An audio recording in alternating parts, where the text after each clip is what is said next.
What's up, guys? Stu Black here, homestudiobasics.com, and today we will be reviewing the Grado SR325e, and this is an open back dynamic headphone with a sensitivity of 99.8 decibels per milliwatt and a 32 ohm impedance. So right off the bat, you're not going to need an amp for these. They sound great out of my phone. In fact, you can't really push the volume past, you can't push it all the way up. It's going to become a little bit sibilant, which is a minor complaint, but this is a bright headphone, so it kind of comes with the territory.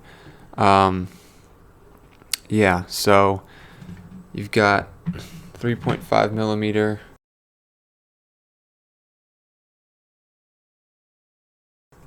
jack and a really thick cable. This bad boy is like a snake.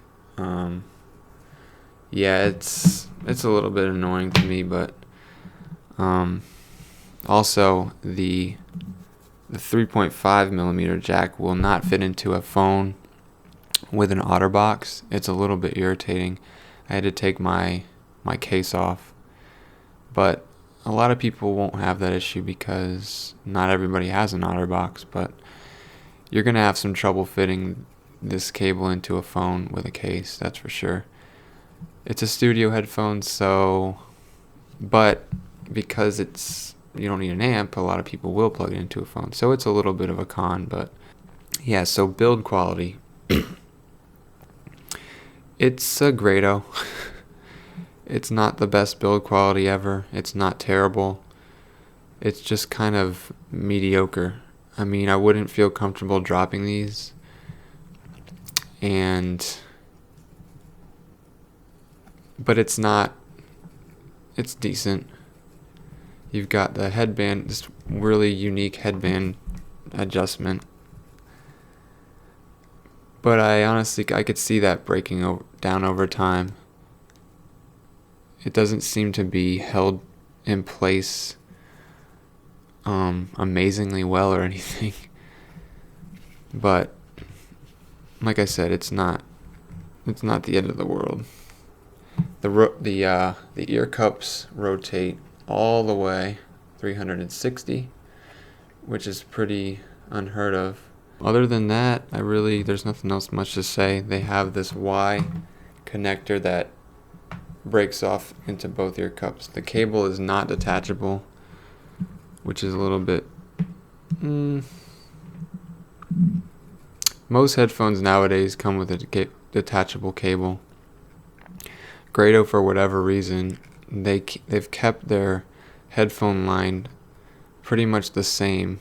The build quality has not gotten better as the prices increased, which is one of my main gripes, because I feel like a headphone at this price should be built a lot better.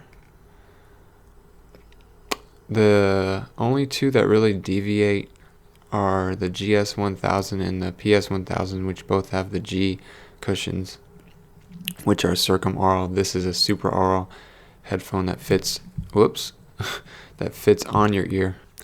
I would say, before we move on, build, I give an average score. It's not terrible, but it should be better, put it that way. So comfort is very good, even though this headband doesn't really provide much padding. I didn't really find it to be a big deal. They're light enough where the headphone's not gonna clamp really hard or push down on your head too badly. I didn't really find myself having to take these off. Only one time I took them off for a couple seconds after about an hour and a half. But for the most part, these are a really comfortable set of headphones, and in large part due to their weight. The ear cups are made of foam, and the foam it doesn't dig like some other ear cups with pleather or faux leather. It feels pretty good. So, how do they sound? Well, they have it's the usual sparkly, trebly, bright, sometimes sibilant sound signature that reveals a lot of detail in songs, which I really like. The bass it's not lean like a K701, but if you're listening to EDM or something like that, it's definitely going to be too light for your taste. It does sound very, very good, clear and crisp, but there's some impact missing. For most other genres, though, it's plenty.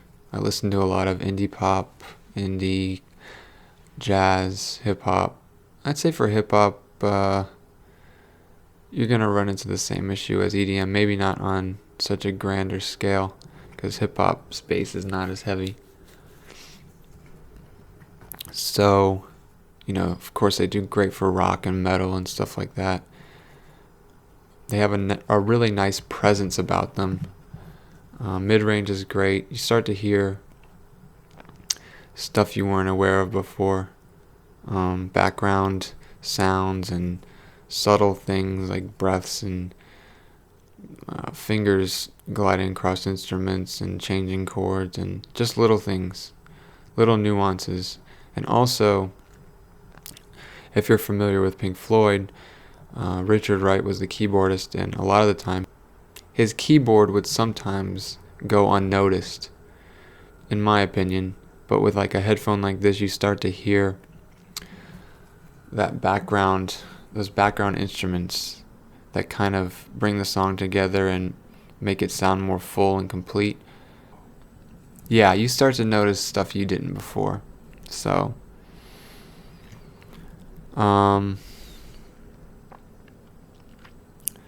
than that, there's not much else to say about these.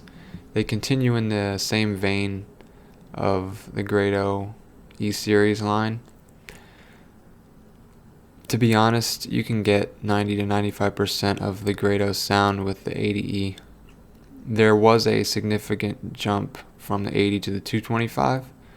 I noticed a difference in sound. But from the 225 to the 325, you can honestly just go with the 225 if you wanted to upgrade and avoid this one. It's not that it's a bad headphone by any means. It's just Grado, their headphones mostly sound the same. There's definitely small differences, but they take a while for you to discern. The problem is diminishing returns. As you pay more, you're getting smaller and smaller improvements in the sound, which I don't like that, but that's the way the world works, I guess.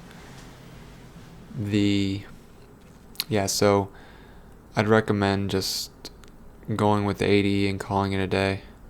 These are good, but I probably would not pay the price for them.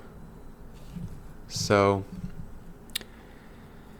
yeah, that's about it, guys. If you have any questions, just leave them down below. My official review of these is not up yet, but will be, and I will link that down below as well.